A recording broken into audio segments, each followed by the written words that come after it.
The Grandchild Paradox by Daniel Thron.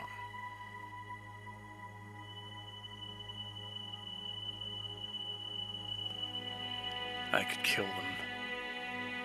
Don't talk like that. Kimmy and I stand at the gate, waiting. Inside the house, we can see a bunch of old grandpas watching TV. In most of these places now, they all live together, eating MREs from the bag. A colony, like old crabs, snapping at each other. Finally, one gathers up his money, comes out to pay us for the bike. No thank yous today, I guess. That's the tops for you. I'm serious. I could. What? You'd do the same. The mess we live in now? You had a time machine, that's the first thing you'd do. Go back and take them all out before they can fuck it all up like they did. No, that's the first thing you'd do. Kimmy is such a pain in the ass. Always talking like she's better, you know. I mean, for Christ's sake, you're a human goddamn being. We breathe, we sleep, we eat, we get angry over stupid shit, and we kill people for screwing us over. That's what we do. Even people you never met, she'd say. Even people you don't know. Of course. Of course, I would say back to her imaginary face in this supposed portion of the conversation. Someone's to blame for this world. Someone is. And it's not me, not us. Fuck them. I could kill those fuckers. So, okay. Pretend you did, then. Maybe I said the last part out loud. Shit. Sometimes I do that. I get all up in my head. Then you'd never be born, right? I mean, pretend you went back and... Yeah, I know. I saw the movie. I get it. Kimmy is my best friend. I'm in love with her. I tell her so every chance I get. Just so when I'm sitting at the bike shop and trading complaints with Stuart about it being all unrequited and whatnot, that I'm not just some asshole that didn't speak up. She's beautiful. She glows, raw. She can be careless and kind of a dick now and then, but makes me laugh always. We've slept together a few times, and I know I'm not as good at it as she is, and she's cool with that. She smells like a laundry basket. She puts the money away, and we get going. I'm in love with you. Now you tell me? Smiles. Good God, you know. With only one bike between us, Kimmy's hopped on behind me for the ride back down. For a while I take it easy. Then I make a turn and lean hard, pulling my feet up and letting the pedals spin. She yelps, laughing. And inside of a second we are going 100, maybe 200 miles an hour down the busted-up stairs that roll out like a tongue down into the big street by the water, right along the boats, where we live. Not together, Kimmy and me, not always anyway, but not far apart. I grew up with her in the boats, watching this island shrink. When our parents were kids, there were no boats here. It wasn't even an island, it was the mainland. It's like it was all the tops back then, a million years ago. When no one needed anything, and everyone had it all. I built this bike from scratch, my first one. Just finished it last night. Stuart's been giving me extra parts here and there for a year or so, and finally it all added up once I got a good chain. I've been working for him on and off since I was 10. Kimmy only helps sometimes, but more and more lately. Stuart builds and fixes the bikes, then sends us out to sell them up in the tops for tops dollars. I go so much, he even got me a pass for deliveries. Had to, just for my safety. They catch some skinny boat kid up there with no pass, and 10 or 20 bucks in real money on him. They don't go for that. Kimmy doesn't have a pass, but she can talk her way out of it, she thinks. I believe it. We zip through narrow roads. There's no real view, not like you'd expect. The tops is not so high. Nothing here is. But higher is higher. Dry land. The houses here were all hunched up to begin with. But since they cleared out all the old cars, they've been squeezing in on the streets like plaque in an artery. Lonely brick and plaster boxes, shouldering in on each other, shrinking from the water that someday, will be coming for them. Windows looking down on the ones that are already gone, just down the hill. A mile or two away. Mossy walls falling apart like wet paper into the shallows. That's why they lock us out at night. I think they think we bring that wet with us. But in the day, they don't mind seeing me. For the bikes, and for the sweet fact that they don't live down there. I'm the novelty that reminds them they're not me. Not yet, thank God. Thank God. If I weren't on this fixed-up machine, though, if it was just my own brown souls, they would hustle me down to the boats faster than you could blink. Fast as we are going right now, only with no wheels between my ass and those cobbled stairs. All speculative. Right now, the reality is different. Kimmy is screaming into my neck, laughing, pedals spinning like blades. Th-th-th-th-thump. No stopping us now. I'm happy. I did it right, I think. This is the shakedown cruise for this bike. The test. It's kind of knocky, loose, but it's going. Stuart let me do the whole thing. He looked at it kind of sideways when I said I was done, but it's working. Kimmy, hanging on, crunches her arms around me like a kid with a new cat. I can feel her grinning, punching me in the shoulder with a curled-up fist, her chin bouncing on my neck every time the wheels hit a step, teeth clicking in my ear, holding on, holding on. It's too fast, and I'm afraid, and it's hilarious, and I can see the street coming up below, puddles of seawater quick and gleaming, little birds freaking out, scaring each other when they hear us coming, exploding in flapping clouds. And for a second I want so bad to stomp on those pedals, to turn the gears back, reverse the chain, and hold this forever, never hitting the street. Because it can't get better than this. All downhill. All downhill from here.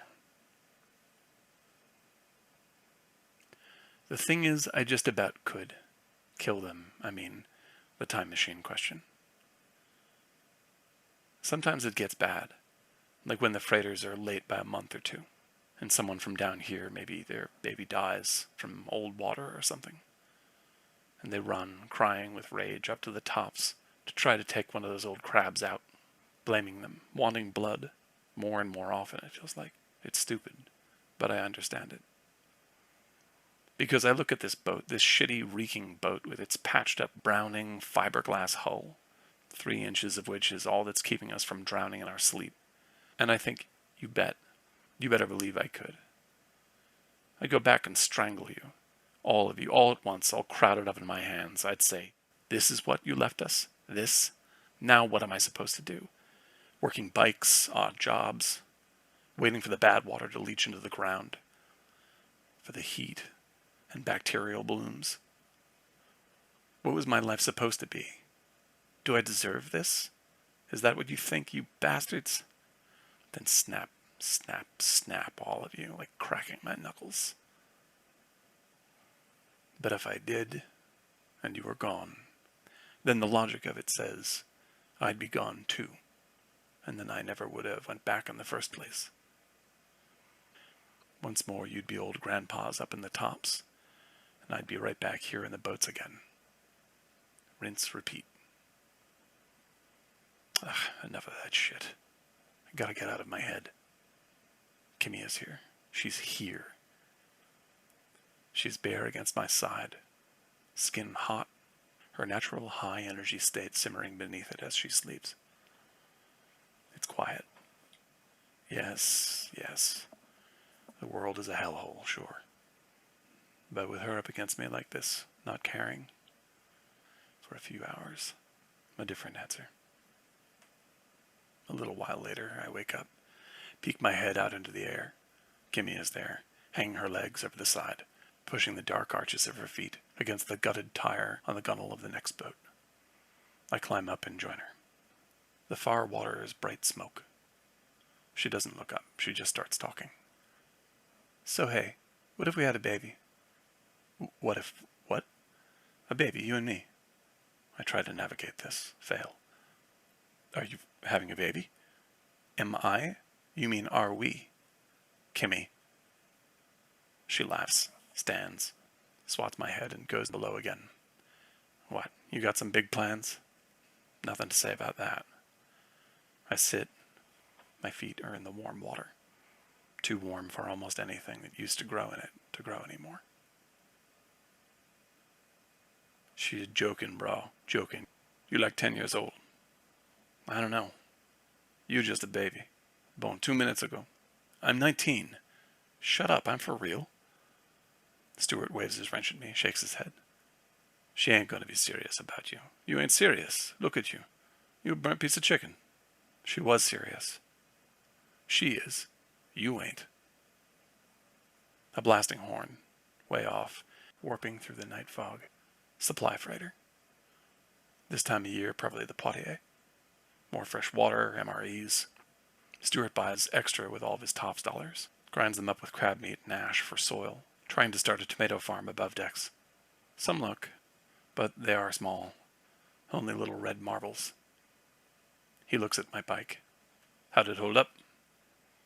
Took it down the long steps, Kimmy and me. It was shaky, but it kept going okay. Then you did it right. You didn't break your face, you did it right. You weren't the one riding. Scary as hell. Boy, like I never been down steps before. Bikes creak over his head. Chains and spokes and rubber netted together in bunches, swaying with the tide beneath us.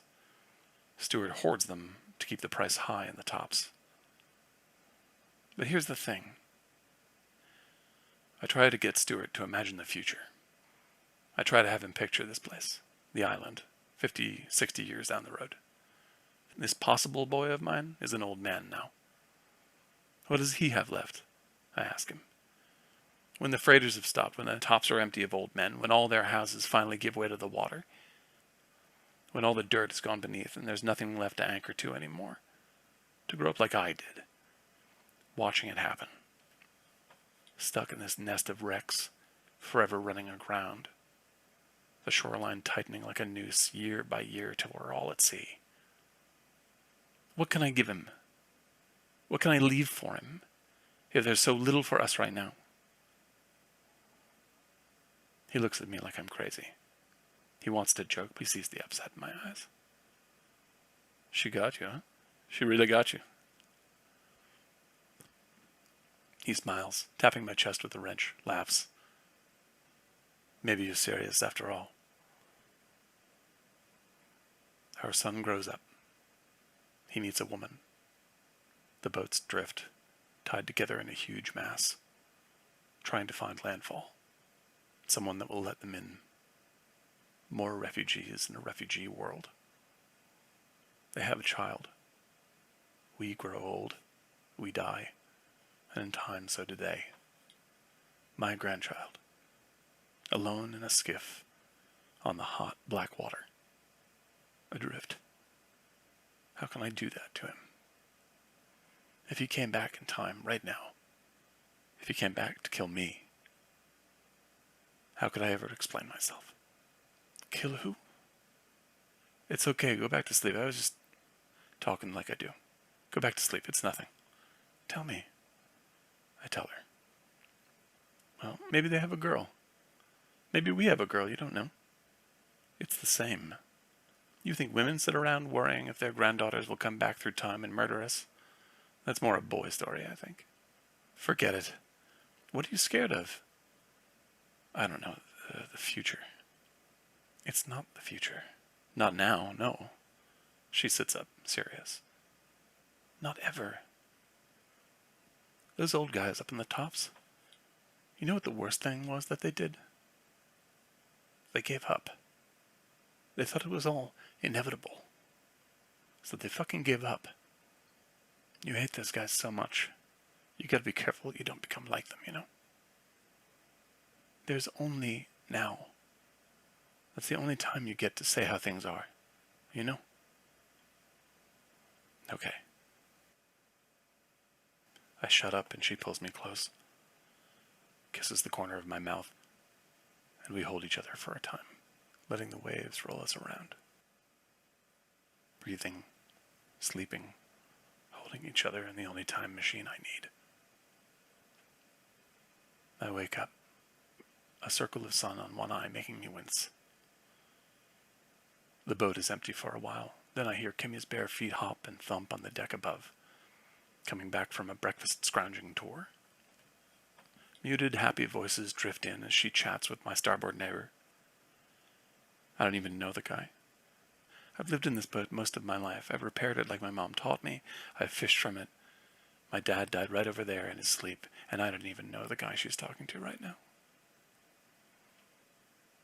Kimmy looks down inside.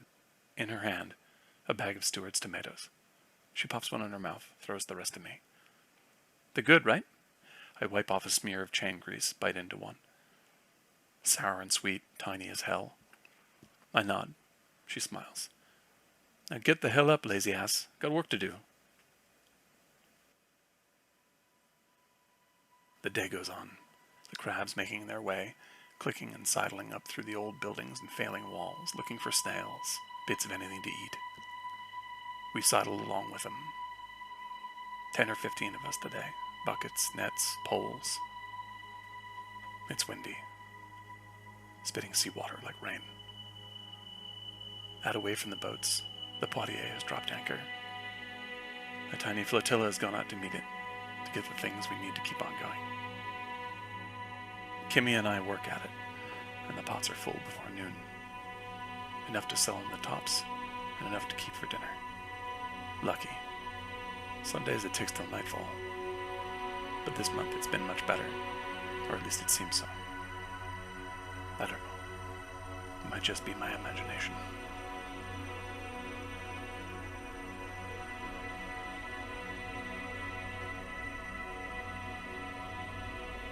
The Grandchild Paradox. Copyright 2016 and 2020 by Daniel Thron. First published by Arizona State University's Imagination and Climate Futures Initiative in Everything Change, an anthology of climate fiction. Music by Loop Zeppelin. Please visit loopzeppelin.bandcamp.com for more information. Read by Daniel Thron.